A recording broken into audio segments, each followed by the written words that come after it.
If you're on AT&T and you're looking for an awesome Windows phone, you've got some choices to choose from. How's it going, guys? I'm Aaron from PhoneDog.com, and two of those are in the house. One is the HTC Titan. It's available now for $199.99, and it's packing a 16 megapixel camera, a 4.7-inch display, and a 1.5 gigahertz CPU. Then you have the Nokia Lumia 900. Now this thing has been talked about and talked about. It's available in a couple of different colors, including cyan, and available for $100. You get a 1.4 gigahertz processor, a 4.3-inch AMOLED display, and an 8 megapixel camera. So do you go for the one with the bigger camera but $100 more, or do you go with the one that's $100 and is making quite a splash in the industry right now? We'll find out in the dogfight between the Titan 2 and the Lumia 900. But first, some love from our boys at Best Buy Mobile for hooking us up with phones like this for use in our One Paw Bandit game. When you go into Best Buy Mobile to get either of these devices, you'll walk out working. They'll help you set up your email, your web, your camera settings, your phone settings. So when you walk out that door, all the customization is done, thanks to Best Buy Mobile. Let's take a look at this Titan 2 and its awesome camera, Lumia 900 and its awesome colors. Which one's the best? Find out starting right now. So you know what, regardless of which one of these Windows phones you go with, I think you're going to be happy, but obviously this is a dogfight and we got to choose one in the long term. Here's the HTC Titan 2, and this thing's available at AT&T now for $199.99. So this one's kind of more in that $200 typical for, smartphone tier, you know, that $200 to $300 range, where we're seeing a lot of the kind of high mid-range and high-end devices on all the carriers, on AT&T, Verizon, Sprint, and T-Mobile. Then you have the Nokia Lumia 900 over here, and the value proposition here is this is a packed Windows phone for $100. So this one's $99, this one's $199, and obviously Nokia is really trying to get back into the US smartphone market, and as such they've worked with AT&T to get the price down to $99.99. So color-wise, this one's available right now, and it's available just in the gray kind of gunmetal color here. This one's available in three colors: cyan, which is here, obviously black, and then a glossy white version which just came out on the 22nd, again all for $99.99. So to give you a rundown of the specs here, 1.5 gigahertz single core processor over here. It's got a 4.7-inch LCD display, a 16 megapixel camera. So the winner here is a 16 megapixel camera, and that's obviously something that this smartphone is going to tout as it goes along in the sales cycle. You get your dual LED flashback here, a non-removable 1,730 milliamp hour battery, and this is going to cause it to turn off, but the SIM card slot is right back here. But again, the battery is not removable. 1,730 milliamp hours though, but it's packing 4G LTE capabilities as well, along with the Lumia 900. So both of these devices are 4G LTE devices, which is nice. And then you get your front-facing camera here as well, along with typical Windows Phone buttons. So it's got that HTC look and feel to it. But this one, you know, if you're looking for a metal device, this one's going to tickle your fancy. 4.7 inches, maybe a little bit too large for a lot of people. But you know, for a lot of people that are, you know, browsing the web or watching videos on a regular basis, this could be a good device and fit that kind of niche for them, where 5.3 inches may be too big and 4.3 may be too small. This may be the perfect fit for them. So it's a big display. It's a little bit on the large side, but still mostly easy to fit in the hand and still kind of pocketable, even though it has this little hump, the typical HTC hump down here at the bottom. Micro USB charging port on the left side, volume rocker over on the right side, camera shortcut button over here as well, and the camera kind of protrudes out on the back, though it does, it has a nice feel to it. That's one thing I really like. I think this is 6.3 ounces if I remember right, and this one is 5.6, but don't quote me on that. I'll have to double check when I do the editing of the video. But the Nokia Lumia 900, this is a beautiful device, and it's wrapped in a polycarbonate shell, and it does, when it's not, when there isn't a thing underneath it, it does stand up on its own. It's a beautiful device here, packing a killer 1.4 gigahertz single core processor, 4.3-inch AMOLED display here, an 8 megapixel camera with 720p HD video recording, along with this one that shoots video at 720p. Also 4G LTE capable, but it's packing a larger battery, a 1,830 milliamp hour battery here. So the conventional thinking is bigger battery plus smaller display equals longer battery life over here, although like I said, this one is packing an AMOLED display with Nokia's clear black technology. So it's a beautiful design. It's packing your volume rocker over here on the right side, your power button just below the volume rocker, and a camera shortcut button.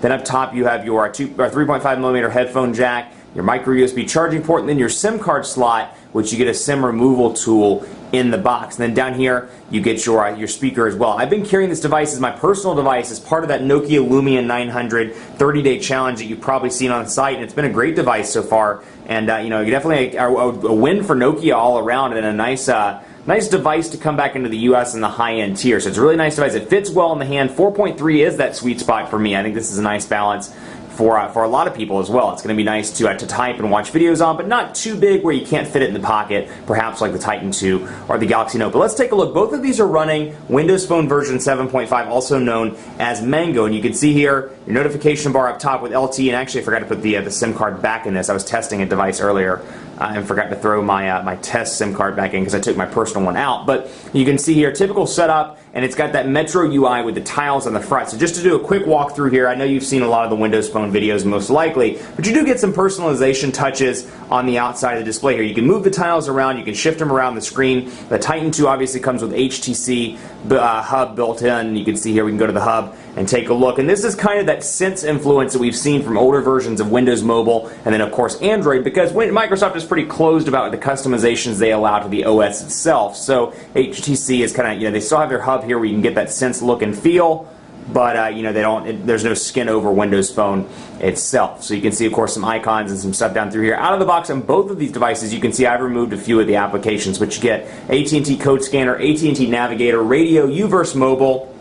And then just to scroll down through here, you get My AT&T, you get on HTC side, you get Photo Enhancer, and then you get YP Mobile as well. And then you get Microsoft Office on both of these. Over here you get Code Scanner, Navigator, Radio, Uverse Mobile. You get some Nokia applications out of the box as well, app highlights, and then you can go to the Windows Marketplace and download some Nokia specific applications like Nokia Drive and Nokia Maps, or Nokia Drive, Nokia Maps, depending on how you want to pronounce it. Microsoft Office pre-installed here as well. And then you get some other goodies down here, typical stuff, YP Mobile. And fortunately, most of the AT&T stuff is available to uninstall. So we can uninstall YP Mobile, for example, and get rid of that. And we can uninstall all this AT&T stuff up here. So if you don't use Navigator, you can uninstall. Now, one of the biggest Achilles heels, in my opinion, for Windows Phone, you do get some turn-by-turn navigations in the Maps application, which comes pre-installed on both of these. But you know, it really lacks a good turn-by-turn navigation setup like Android. And to that end, Nokia has kind of realized that, and they've announced, or launched rather,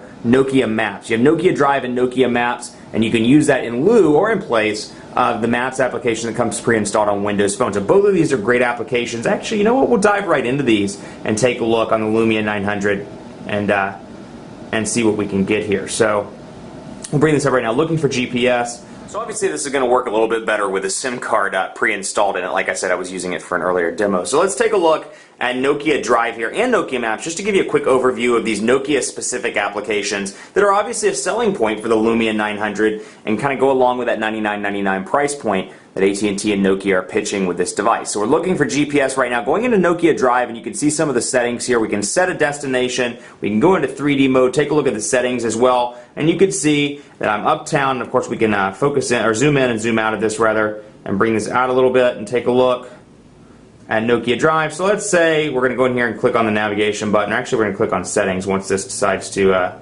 do its thing. We're going to go into map colors. We'll set it as day. Manage maps, landmarks. We can go into 3D as well if we want to. And of course, we should be able to set a destination pretty easily. Let's go into manage maps.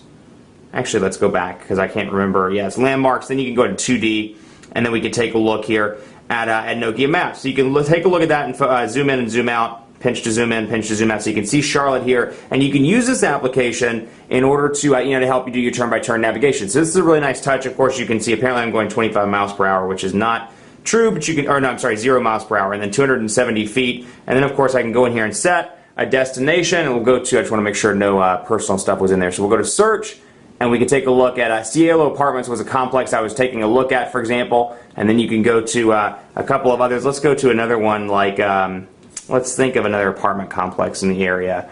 How about Bexley? Let's see what we can find with Bexley. Bexley has quite a few. So we go to Bexley at Springs Farm, for example, and take a look and see 33 open field. We'll go here, and then we can get easy directions there and hit drive to and get turn-by-turn directions, and it says 9.4 miles away. So that's Nokia Drive. Then you have Nokia Maps as well, and this kind of works in lieu of the Maps application pre-installed on Windows Phone. So we can go in here to Nokia Maps and load this up and take a look. And again, applications that are exclusive to the Lumia 710 and the Lumia 900 in the United States of America. And of course, if you haven't unlocked 800, it works as well. So here's Nokia Maps, and you can see your settings. You can go to search. You can find cool places. You can bring up favorites and more. And then, of course, you can do the same navigational things in here. So that's obviously a benefit to the Lumia 900 that you don't get with the Titan 2, though you do get the typical Maps application pre-installed out of the box here. And you can go in here and take a look, and you can see this is showing me the satellite view, so you can see all these different places, Spirit Square, 8th Street, and more. We can go down through here, Tryon, go down South Tryon, see some of the Bank of America buildings, and more. So you do get this out of the gate, and it's a pretty decent Maps application. I will say it still struggles in the turn-by-turn department. Let's take a look at messaging on both of these devices and load that up. And I have a test contact here with both, and you can see the way that they look. And of course I have two different customization settings on both of these devices. I have the white background here, and the black background on the Lumia 900. Now, because this is an AMOLED display, it's obviously discouraged to use brighter colors, so I don't do white on the Lumia 900. But you've got the same keyboard on both of these devices, but where the advantage is going to come in on the Titan 2, the bigger display over here. So if you're moving up from maybe a BlackBerry or a Droid Pro or something with a physical keyboard, and you're coming up to a touchscreen for the first time, the 4.7-inch display may be a little bit better for you over here. So we'll say the Quick Brown Fox is ready for the weekend over here, and then same thing over here. We'll say the Quick Brown Fox. Let's do brown. Quick Meow Fox. Quick Brown Fox is ready for Friday. Quick Brown Fox is ready for Friday, and of course portrait to landscape transitions on both of these devices nice and fast. But you'll notice, and this is something I've pointed out on quite a few of the challenge videos with the Lumia 900, the keyboard doesn't stretch all the way out to maximize the full screen because you have your notifications bar here. Now that makes sense if the notification bar always displayed on the screen, but because it doesn't, you'd think it would stretch out and take advantage of that full 4.7 inches, but unfortunately it doesn't on either of these devices. So that's kind of a flaw, if you will, of Windows Phone. Another thing I've pointed out quite a few times is multitasking capabilities on both of these units. Now take a look at this, for example, and this is a pet peeve of mine with Windows Phone. Let's say we're typing something, we're saying, hey, meet you at 7, and then you're like, oh, wait a second, maybe I have an appointment at 7. So you come out of here and you go into your calendar to take a look, and then by the time you go back, you'll notice that the message is gone. Now there is a kind of a basic multitasking option on both of these devices. You can press and hold the back button and easily scroll back through and get back to it. So you can see, in that case, it should be right there. And actually I don't know why it's not. Oh, there it is. Hey, meet you at 7. So you can see it's back there, and you can press and hold the back button and shuffle through the cards and take a look that way, or you can just hit back, but it's not very intuitive to me as opposed to just hitting home and being able to save it and go right back and see it. So it does have multitasking, and there are some flaws to that as well. Obviously this is a platform that's still very much in its infancy. It isn't quite to par in terms of age with iOS and with Android and some of the features that come along with several different software versions. One thing I do love about Windows Phone, though, is the People Hub. So first of all, I want to show you the Me card that comes pre-installed. And you can see, of course, I have Windows Live and Twitter profiles. I can see a picture that I set for myself, my latest Twitter update. I can post a message, I can check in, and then I can go to the notifications and see all these people that have tweeted me. And then I can go back. For example, I've just selected one, and then I can see what's new as well. So I have a nice little place where I can go and check in. I can set chat status, or I can post a message immediately and say, hey there, and hit send, and it automatically updates it on Twitter for me via Windows Live. So I can see hey there, and you can see it just updated it via Twitter. Same thing over here. What I love, I'll show you the People Hub on this device, and you can see the different People Hub thing here. I can see what's new with Twitter. I can go through and see, if I scroll over to the next side, I can see my frequently called people and more. So I can see that quickly and easily, and that's a nice touch as well. The People Hub is awesome on this device, and or on Windows Phone rather, and they do a good job on both of these units. It's really just going to depend on which screen size you prefer, and then if you need that 16 megapixel camera, which we'll talk about in part 2.